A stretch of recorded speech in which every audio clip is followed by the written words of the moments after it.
Let's take a look.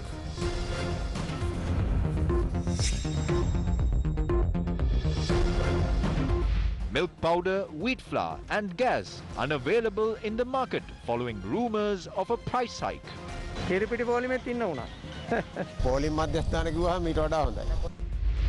Investigations underway regarding the decision to email test results obtained from the PCR Laboratory at the BIA.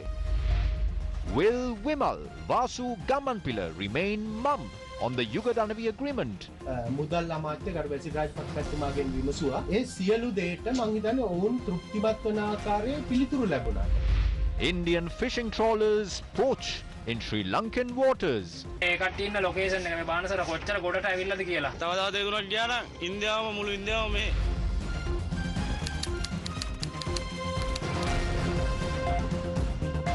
Top story tonight, with reports circulating of a possible price hike in milk powder, flour and gas. These goods have become scarce in the market. People were seen standing in long queues to purchase some of these essential items.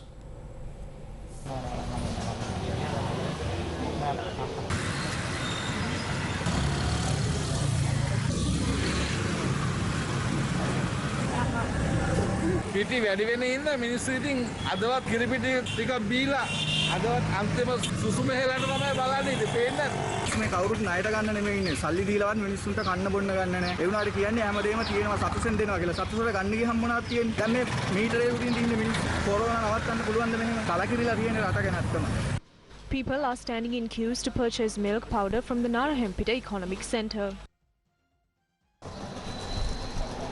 පිටි නෑ පොලිමේ ඉන්නක විතරයි ආර්ථික මධ්‍යස්ථාන කිව්වට වැඩක් නෑ මේවා නිකන් පොලිම් මධ්‍යස්ථාන කිව්වහම ඊට වඩා හොඳයි දවස් 4ක් තිස්සේ පිටි නෑනේ ගෙදර නෑ ළමයි යඬනවානේ පීඩිතේ බොන්නේ සල්ලි දීලා පොලිමේ ඉන්න බෑ ගන්න.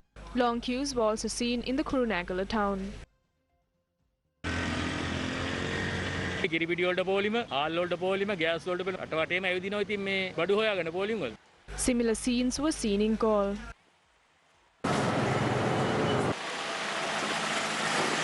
මේ ඡන්ද දීලා මුන්ට මේ පෝලිං වල ඉන්නේ ගැන තමයි කියන්නේ නායකෝ රටේ නායකෝ නැද්ද කියලා. මම අහන්නේ රටේ නායකෝ නැද්ද කියලා මේවා. Meanwhile, 800 containers of food stocks, including milk powder, are stranded at the Colombo port. Prime Minister Mahinda Rajapaksa recently instructed both the Controller General of Imports and Exports and the Director General of Customs to immediately release these stocks. This begs the question, what about the funds to release these containers? When inquiries were made, the Secretary of the Finance Ministry, SR Artikala, said a new system is being developed to provide importers with the dollars they need to secure the release of essential food stocks. Importers will have to furnish the Finance Ministry with a registry of containers containing essential goods. The Ministry of Ports and Shipping says the port is ready to immediately release these containers. At the Cost of Living Committee, the Prime Minister instructed the customs and other institutions to do what is needed to enable importers to release the stocks needed by the country. So they can now do this swiftly and bring the goods to the market either privately or via Sathosa. Some importers are saying that when they import goods, they need dollars to pay for it. But the stocks are here already. These importers have been working with those companies for years. So what needs to be done now is to ensure the goods are released in line with the Prime Minister's orders. Given the extensive delays in releasing these goods, what will happen to the quality of the milk powder stocks? What has happened to the government that promised prosperity to the people? They are unable to provide at least 3 meals a day to the people.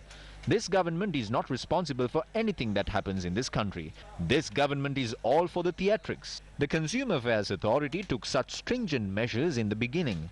Now there is no hum. They said there is a database and that they know where paddy is stored in the country. Although the government has appointed a Commissioner General to the Essential Services Commission, the people do not have any access to essential goods. It is distinctive that this government has no plan to control the price of goods. The price of rice will increase furthermore in the future. This government will have to revoke the gazettes they issued initially. Some ministers say that they will import rice if worse comes to worst. They can't do that. They do not have the money to do that. This government can't even bring down oil at the moment. At the moment, the essential goods that were brought to the country are stored in more than 800 containers at the Colombo port. This government does not have dollars. The Prime Minister said he will intervene and solve this matter. But did he intervene? These are merely words coming out of their mouths.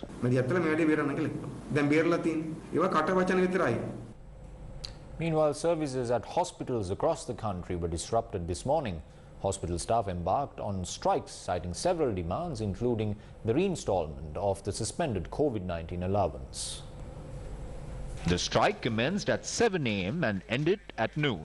40 health sector trade unions, including nurses, participated in the strike. Several facilities at the National Hospital in Colombo were unable to function as a result of the strike. Patients who had arrived for blood tests faced great uncertainty. Whilst only one doctor was on duty in the OPD, staff of the OPD had withdrawn from service.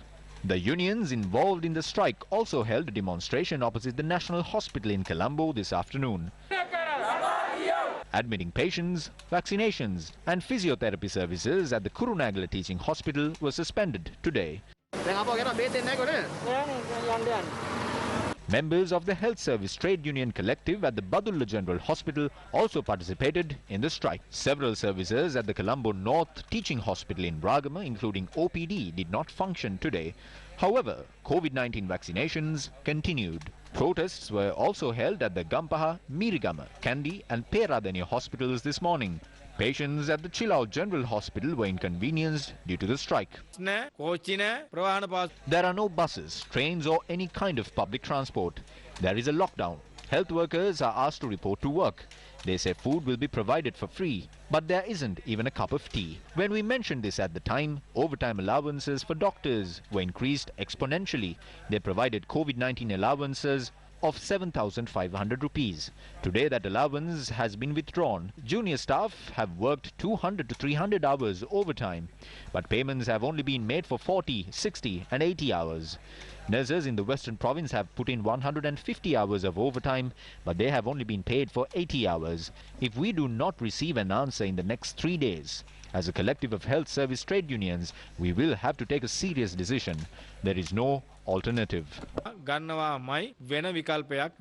Public Service United Nurses Association did not participate in today's strike. We must stand up for our demand, but at every instance we have to think about the people of this country. Today we are all facing a serious pandemic, so no matter who engages in strikes or other trade union action, we can say as the Public Service United Nurses Union, we are committed to the treatment of our patients and we will not participate in any strikes at this time.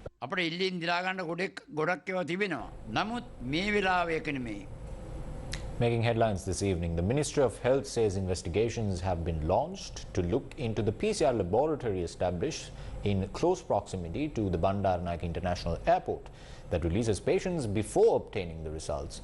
Deputy Director General of Health Services Dr. Hemantha Herath said that he has not issued guidelines on that matter.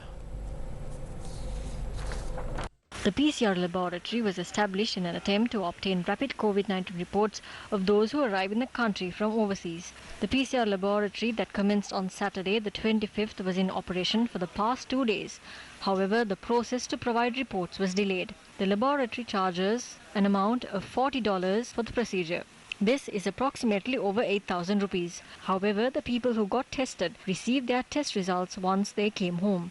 PCR samples were obtained at the airport yesterday, but certain individuals were released from the premises before their reports returned. ගෙදර යන්න පුළුවන් කියලා නේ අපි ආවේ පැය 3ක් ඉන්න බලාගෙන නමුත් දැන් යන්න පුළුවන් ඒක වඩාත් හොඳයි රිපෝට් එක ඒගොල්ලෝ එවනවා ගෙදරට නැත්නම් ඊමේල් කරනවා මේකේ ධාරිතාව අපි We declared this open ceremonially, but for the operations at the facility to begin properly, we need to be satisfied of the capacity of this facility. Also, we need to conduct a few test runs to ensure that services at this facility can be provided uninterrupted. අඛණ්ඩව සේවාවන් පවත්වාගෙන යාමට පුළුවන් බවට අපිට test රන් කීපයක් කරලා කරගන්න ඕන. අපිට දැනගන්න හම්බෙලා තියෙනවා මේ PCR අත මේදී මේ සාම්පල් එන අයගෙන් ගොන්දරමට ඇතුල් වෙන අයගෙන් අරගෙන මේ අය මෙතනින් මුදා හැරියට පස්සේ මොකද එකක් තමයි පිටරට ඉඳලා එනවා නම් තව නව ප්‍රභේද කියන ප්‍රභේද එළියට එන්න පුළුවන්. මෙතන බාහිර තත්ත්වයක් තියෙනවා ඇයි මෙහෙම කරන්නේ? නෑ ඒකින්ද තමයි අපි තාම මේක පටන් ගෙන නැත්. That is the reason why we haven't started it yet. We cannot get the proper protection that we need by emailing them the results. We are hoping to organize this in a manner where the passenger will be able to get the results of the test before leaving the airport. The laboratory must be equipped for that purpose. Because we are not able to do that, we are still expecting to begin providing facilities at this laboratory in the future. අපිට ඒක ආරම්භ කරන්න බැරි නිසා තමයි ඒ විදිහට අපිට අපි මේ බලාපොරොත්තුෙන් ඉන්නේ තාම වැඩ ආරම්භ කරන්න නැතුව. මොකද ඔබට හොයලා බලන්න පසුගිය දින කිහිපය තුළ මේ දේ සිද්ධ වෙලා තියෙනවා. එවැනි දෙයක් සිදු වෙන්න බෑ මොකද that cannot happen. If that is the case, we will not be able to protect these things that we have fought for hard and long. Although a laboratory is constructed and it may look large, until the capacity of the facility is properly ascertained, we do not grant approval for the facility to operate. Generally, all procedures have not changed. The old procedure continues to be in effect. පරණ තිබිච්ච ක්‍රමවේදය දැනට ක්‍රියාත්මක වෙනවා. ඒ කියන්නේ තවමත් portal වලට ගිහිල්ලා පස්සේ PCR එක කරලා තමයි ගෙදර යවන්නේ. දැනට එහෙමයි කරන. That is the procedure that is currently in place. I was informed this morning that the Director General of Health Services has not issued guidelines on that matter. However, airport and aviation services express contradictory views. The operations were suspended due to a technical issue. The relevant officers are working on this. We have established a PCR laboratory inside the Bandaranaike International Airport as well. We have made arrangements to provide the PCR results to those who arrive in the country within 2 to 3 hours.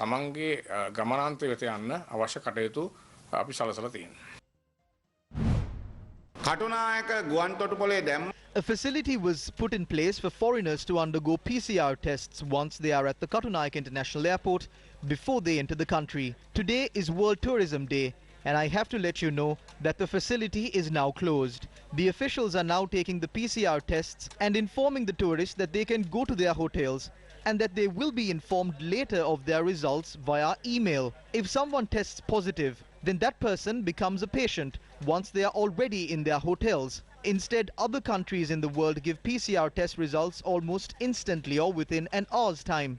They give the report fast and efficiently and then let the tourists know whether they are positive or negative. Isn't that the same sort of facility that's needed at the Katunaik International Airport as well? We need to give international tourists an assurance that it is safe and that it's time to visit Sri Lanka. Will tourists visit Sri Lanka when even the PCR testing centers are not functioning properly?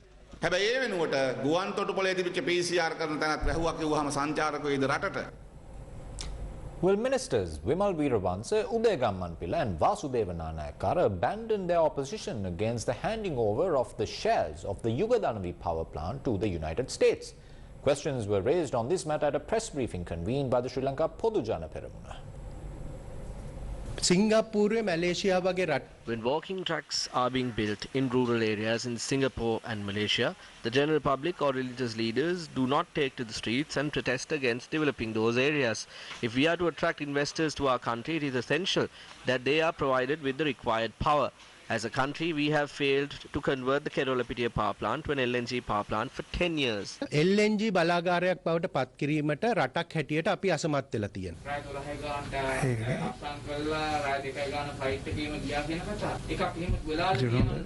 මෙතුමා ඒ දවස්වල ඒක අසාධාරණ එතුමාගේ ප්‍රශ්නය අහන්නේ. The agreement was discussed in length so that it can be beneficial to the country.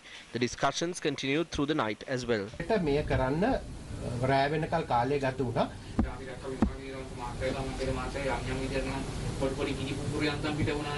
Wimal Weerawansa මැතිතුමාට ඒ වගේම Minister Wimal Weerawansa, Vasudeva Nanayakkara and the former President Maithripala Sirisena had certain matters that they needed clarifications on. They inquired on these matters from the Finance Minister Basil Rajapaksa, and I believe that they received satisfactory answers to all of their questions. After that, they did not pose any further questions. ඒ සම්බන්ධයෙන් ප්‍රශ්න කරේ නැහැ. මේක අපි දන්නේ නැහැ අපි agreement එකක් නෙමෙයි වගේ කතාවක් එනවා එළියට. ඒක මේක අක්සන් කරනවා අපි දන්නේ නැහැ වගේ හැම හැමෙම පොඩි පොඩි තැන් වලින් එළියට එනවා. පක්ෂ නායක රැස්වීමක් ඇඳවලා The details of this deal were explained at a party leaders meeting. I believe that no party leader can continue to say that they are not aware of this anymore. We will only consider whether or not this is good for the country and not personal opinions of certain individuals. කියන එක පමණයි අපි විශේෂයෙන් සලකා බලන්නේ. Handing over the Danavi power plant in Kerala Pitya to a foreign entity is dangerous. The Samagi Jana Balavegya called on the chief prelate of the Askiri chapter of the Siam sect, Most Venerable Varakagoda Sri Anuradhapura, to explain the situation.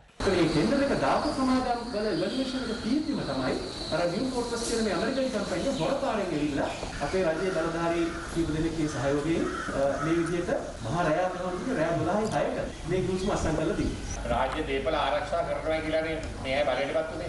දැන් රාජ්‍ය දේපල කොළඹ විතරක් වටිනා ගොඩනැගිලි 15ක් දැන්ටමත් විකුණන්න පත්තරේ දාලා තියෙනවා. ඒක දැන් මේක විකුණන්න යනවා. ඉතින් ඇත්ත වශයෙන්ම ආණ්ඩුවක් නෙවෙයි හම්බුනේ දේපල වෙන්න සභාවකක් හම්බුනේ අපි. වටිනා දේපල ඔක්කොම විකුණ යනවා. විපක්ෂයේ අදහසක් රට ආරක්ෂා කර ගැනීම වගේම ආණ්ඩු පක්ෂයේ සදාසු නීති රට රැක ගැනීම. මහා ජනතාව ඡන්දය දුන්නේ රට ආරක්ෂා කරගන්න තමයි. බලාපොරොත්තු ඒකයි මහා ජනතාව. ඒ නිසා ඊට විරුද්ධව යමක් සිද්ධ වෙනවා නම් ඒක වැරදි කියන එක අපි ප්‍රකාශ කරනවා. ඒ නිසා මේවා පිළිබඳව බුද්ධිමත් ආණ්ඩු පක්ෂය හා විපක්ෂය එකතු වෙලා සාකච්ඡා කරලා රටට විපතක් නොවන හැටියට කටයුතු කරනවා නම් හොඳයි කියන එක අපි විශේෂයෙන් සඳහන් කරනවා. අපි සංඝ සභාවක් සාකච්ඡා කරලා මේ කරුණු පිළිබඳව අපි පරිදීට දැනුම්දීමක් කරනවා. මේ ගිවිසුම දන්නේ නැහැ කියනවා නම් පට්ටබල් බොරුවක්. If the government says that they are not aware of this agreement, that is a blatant lie. On the 7th of May, the cabinet gives approval for 40% of shares on storing of natural gas, construction of the pipeline and the supply of LNG. On the 7th of July, the Treasury signed a framed agreement with the said company with the knowledge of the government. When this company commences its operations from next year, the people of this country will not be able to utilize power. The price of a unit of electricity will be decided by this company. විදුලි ඒකකයක මිල තීරණය කරන්නේ first සමාගම. මේක ඊටාම බරපතල දෙයක්. ඒ වගේම This is a very critical matter. This threatens the national security of our country as well. By handing over the national grid to foreign companies, the national security of our country will be in danger. මේවා පැවරීම තුළ අපේ රටේ ජාතික ආරක්ෂාව අද ප්‍රශ්නයක් බවට අද පත් වෙලා තිබෙනවා. Parliamentarians of the SJB also called on the Anunayaka of the Malwathu chapter, Venerable Sri Vijitasiri Thera.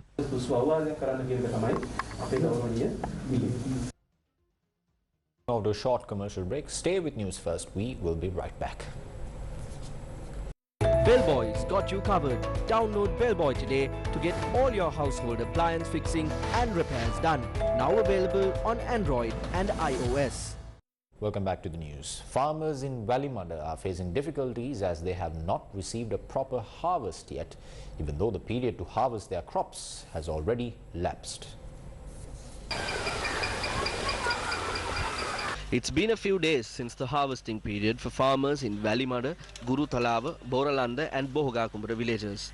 However, these farmers have not got a proper yield. Harvests of crops including carrots, potatoes, beans, chili, capsicum and tomatoes have suffered this fate. Farmers point out that not using fertilizer and pesticides these plants at the proper time was the reason for the drop in their harvest.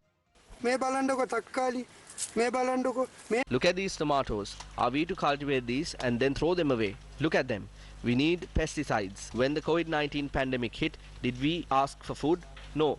The only thing that we haven't pawned are our clothes. We will have to pawn these too. We are only asking the government to give us fertilizer.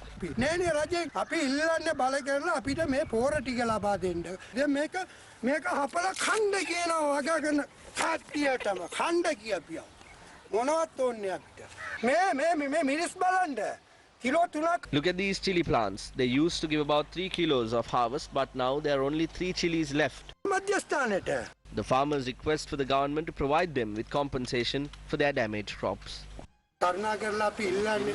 We are asking the government this with a lot of pain in our hearts. Ask the agrarian officer in Boralanda to visit this place. Evaluate the damage caused to our crops. Let us know if these people can even exist.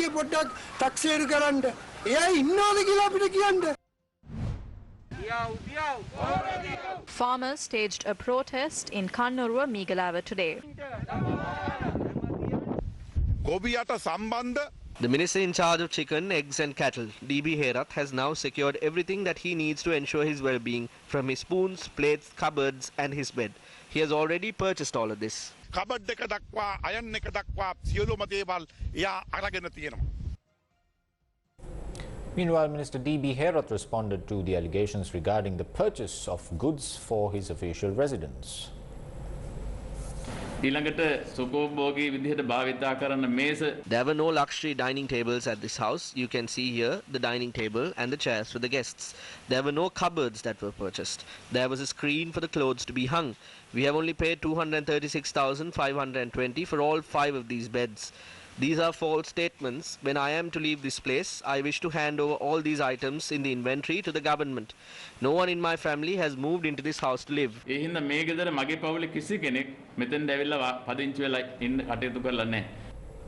Also making headlines tonight, the All Ceylon Common Fisheries Association today released footage that proves foreign vessels are encroaching on Sri Lankan waters at night. This footage was recorded 2 days ago by a group of Sri Lankan fishermen who went out to sea. No matter who we inform about this, be it the Navy or the Ministry, we have no redress. Look at how they are destroying the fish right in front of the Kilinochi camp. Look at how many Indian trawlers are here. There are more than 100 here. They come here at night and start fishing. We can't even sleep. We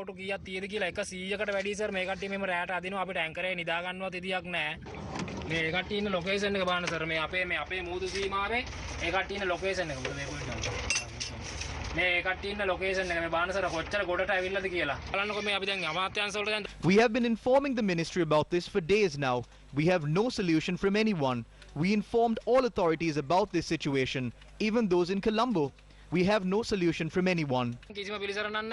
The All Ceylon Fishermen's Federation spoke about these illegal fishing activities carried out by Indian fishermen in Sri Lankan waters. Indian fishing boats devastate our seas. They use a method called bottom trawling. They destroy the entire ecosystem. We informed authorities to take action against this. We have calculated and found out that the country is losing about 9,000 million because of this. The government must be held responsible for this. We would like to question the Minister of Fisheries, Douglas Devananda. Which side are you on? Make known your stance. Are you standing for the Indian fishermen or for the fishermen in the north of the country? This is a matter of national security. On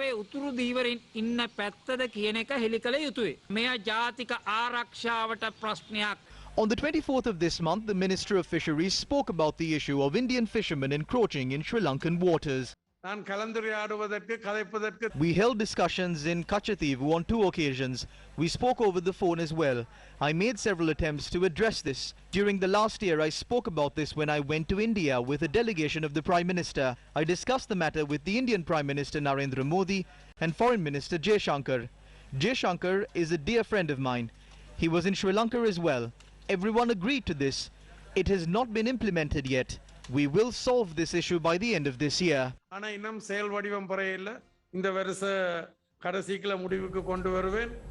GSP Plus monitoring team from the European Union arrived in Colombo during the weekend to review the implementation of the 27 international conventions applicable for the special incentive arrangement.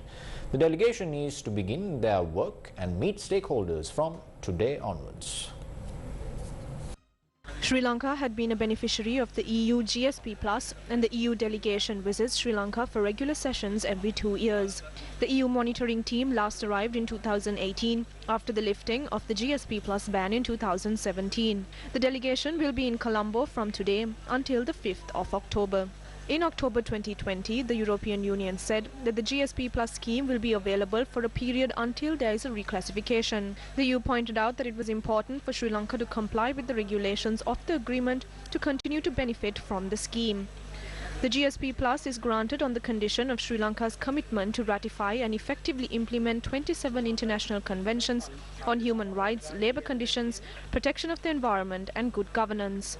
Also, the Parliament of the European Union brought a resolution on the situation in Sri Lanka on the 10th of June this year, based on its previous resolutions on the country and with regard to the report of the Office of the UN High Commissioner for Human Rights of 9th February this year, titled Promoting Reconciliation, Accountability and Human Rights in Sri Sri Lanka. The move reminded Sri Lanka that its continued eligibility for GSP Plus will take into account Regulations Number 1 of 2021 under Sri Lanka's Prevention of Terrorism Act and the report by UN Special Rapporteur on Promotion and Protection of Human Rights and Fundamental Freedoms while Countering Terrorism on the 14th of December 2018, titled Visit to Sri Lanka.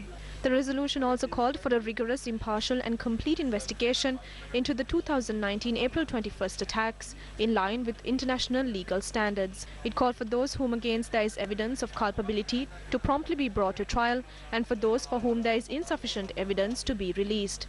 The resolution also called Sri Lanka to implement several other recommendations. The Central Bank of Sri Lanka has urged the export community to repatriate its export proceeds to Sri Lanka and convert their proceedings to local currency to help address the current foreign currency liquidity crisis in the country. According to the central bank, foreign currency deposit balances with the banking sector increased by $1.9 billion during the period between January 2020 and July 2019 due to speculation on exchange rate movements. It adds that with the low rupee interest rates, some exporters have found it more lucrative to borrow and import to meet their input requirements, leading to further tension in the domestic market. Sri Lanka's exports reached $6.8 billion during the first 7 months of this year, a 23.7% increase compared to the corresponding period last year, while inflows from remittances grew 2.6% to $3.8 billion during the first 7 months of 2021 from $3.7 billion a year ago. The central bank points out that if there had been a 100% repatriation and 100% conversion of export proceeds into the domestic market, the trade deficit could have been easily financed using other forex inflows into the country. The central bank stressed that it would be reasonable for the government and the central bank to take steps to ensure the complete repatriation of export proceeds within a reasonable period and the conversion of export proceeds into LKR, including the proceeds already accumulated in exporters' accounts, so that the true purpose of exports is realized. Still in local news, a fundamental rights application has been filed at the Supreme Court against the National Housing Development Authority over the illegal acquisition of a 214-perch plot of land along Dali Road, Colombo. Oak Street Limited, a BOI registered company, on Friday went to the Supreme Court against the National Housing Development Authority or the NHDA and the police, alleging violation of the fundamental rights guaranteed under Article 12(1) of the Constitution.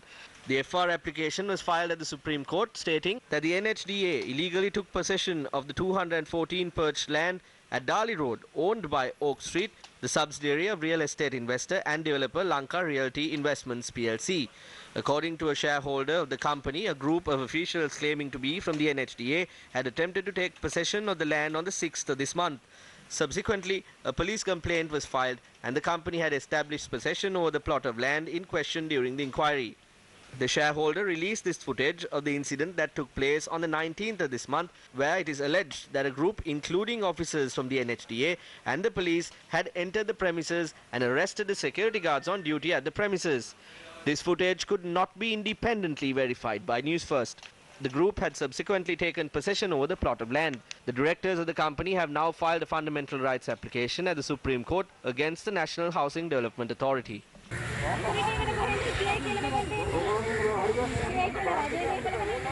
අපි දන්නේ නැහැ මේ සේක පොඩ්ඩක් කතා කරලා ඒක බේර ගන්නකො. අපි ඉන්නවා. මිස්ලා අපිට අන්න හදියට ආවොත් අපි යනවා එළියට. ඔව්. හරි ඒක තමයි මේ සේනවන මොන හරි පොට් ඕඩරයක් අරගෙන මොන හරි එක්ක ෆිස්කල් ඕඩරයක් මොන හරි තියෙන්න බෑ. එකපාරට එහෙම මෙතනින් ඇවිල්ලා ඉන්න බෑනේ. හරි අපි දන්නේ නැහැ මේ සේක මිස්ලා කතා කරලා කරගන්නකො අපේ කට්ටිය හිතපුවාද? ඔව් මිස්ලා කතා කරන්න. ඔව් අයිතිකාර කට්ටියට කතා කරන්න. ඔව් බලදාරි කට්ටියට කතා කරලා ඒක කරගන්න.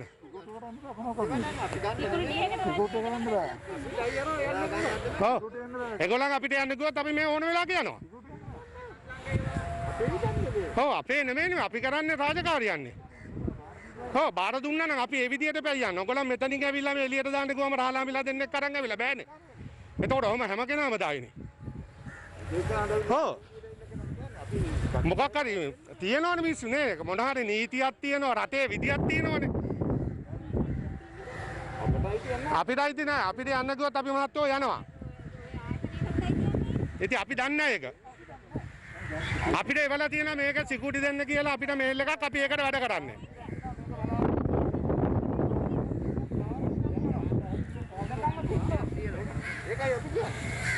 ඔක්කොම ගහගන්න මල්ලි ෆොටෝස් ටික වහනවල. Meanwhile, leader of the opposition, Sajid Premadasa, stated that a new type of land grab is taking place in the country. The opposition leader expressed the following views after visiting the residence of Ragamvela in Panama, where there were reports of an illegal land grab taking place. You are well aware that this is a time where the important land in the country as well as other important resources are being sold for cheap to other nations. It is clear as to what is going to happen to the Danavi power plant. They have taken steps to sell 40% of it to foreigners. The land is also being sold. These are not land that belongs to one person or a group. These belong to the country and they are resources of our nation.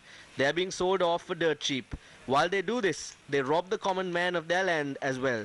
We hear such reports from this area, Panama. This is informed to me by the residents of this village. We as a Samagi Jana Balavega and I as the leader of the party and the opposition leader of this country will intervene to stop this land grab. The leader of the opposition also called on the chief prelate of the Uwavellasa Sangha Sabha, Venerable Panama Sri Chandraratana Thera, and received his blessings.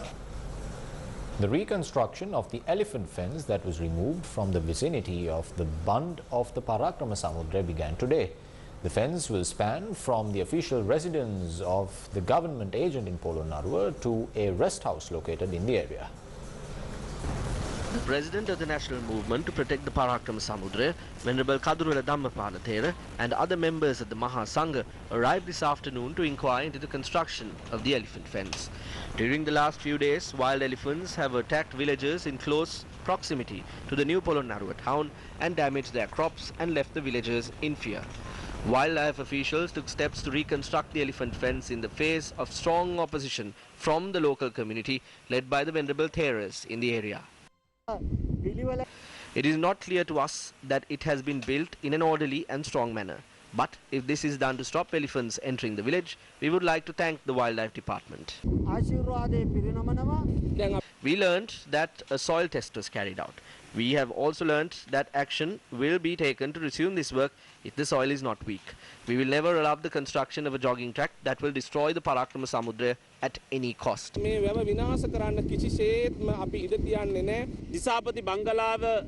Urban Development Authority has permitted all sectors to construct a 2.5 kilometer stretch from the official residence of the government agent in Polonnaruwa to the new town along the Anagarika Dharmapala statue to the government quarters.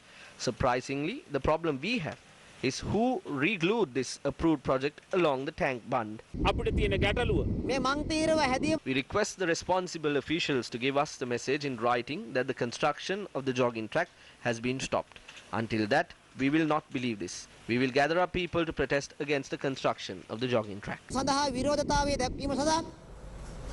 Activists highlight that an attempt to delete the CCTV footage of the Anuradhapura prison to prevent the footage for investigations into the alleged incident that transpired there a few weeks ago. They say that the Anuradhapura prison does not have a CCTV system. The minister in charge of prisons was boasting on many occasions that the security at prisons has been increased. Can't there be a situation where the prisoners try to escape? What about a prison riot? Can't there be an outside party that comes into the prison to carry out some sort of crime?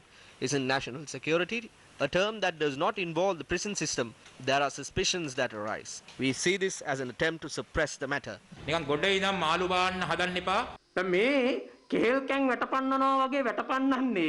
are suspicious as to why they are issuing challenges continuously about the CCTV.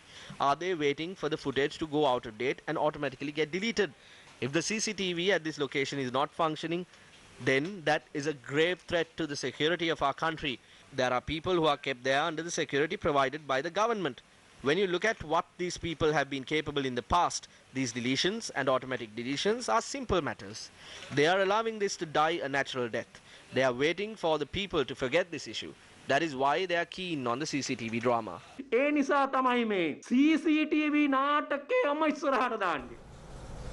News from the courts this evening. The motion filed requesting for the release of former Governor Asad Zali was withdrawn recently. President's counsel Maitri Gunaratne appeared in court for the former governor. The motion was taken up for consideration before Judge Manjula Tilakaratne at the Colombo High Court number 5. Indictments filed by the Attorney General against Azad Sali were scheduled to be taken up at the High Court number 2. Mentioning the matter, Judge Manjula Tilakaratne said his court does not possess the jurisdiction to examine a case filed at another High Court. Meanwhile, on the 14th of this month, Colombo Chief Magistrate Buddhika Sri Arangala refused to grant bail to former Governor Azad Sali, who is currently under arrest based on provisions of the Prevention of Terrorism Act. President's Counsel Maitri Gunaratne filed a motion requesting the former governor to be released on bail, citing that the CID has already explained facts to court, confirming that Azad Sali had no connection to the incident where statues in Marvanalla were defaced. Senior State Counsel Vasanta Pereira, appearing for the Attorney General's Department, pointed out that as indictments have been filed against Azad Sali in the High Court over a statement that he made at a media briefing, the magistrate does not have the power to release the suspect on bail. The magistrate pointed out that a perusal of the edited and non-edited footage of the statements made by Azad Sali on the 9th of March makes it clear to court that the statement called for unity among communities and that it did not instill any animosity among communities in the country.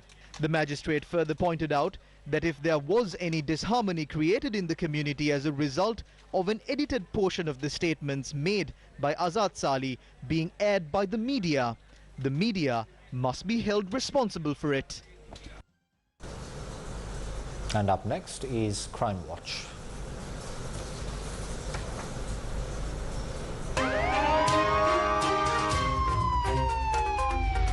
Crime Watch.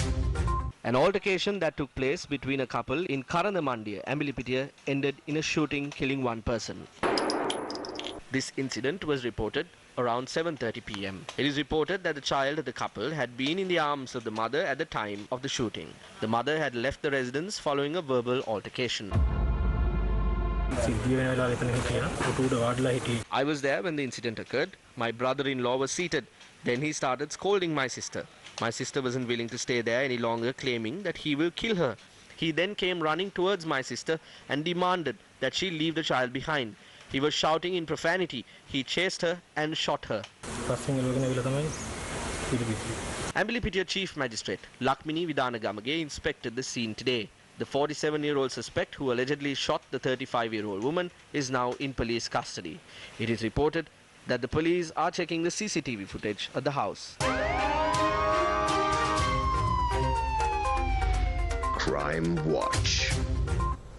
We came across a group of villagers from Bibila Hevelvela who are protecting what they have for the welfare of the others at a time when the public resources of the country are in danger of being alienated. The residents of this village received a road after speaking to Madhya about their situation. There was a time that travelling on this road was extremely difficult. Most days, children travelling to school and even those who used this road to travel to work had to undergo many hardships as the road was in a dilapidated state. The Madhya 100 Days initiative saw the plight of these people and renovated the road spanning 1.5 kilometers. Along with the road, the village also received water and electricity. Now, the villagers have taken steps to protect what they received. And that's a wrap of the news. Thank you for watching and good night.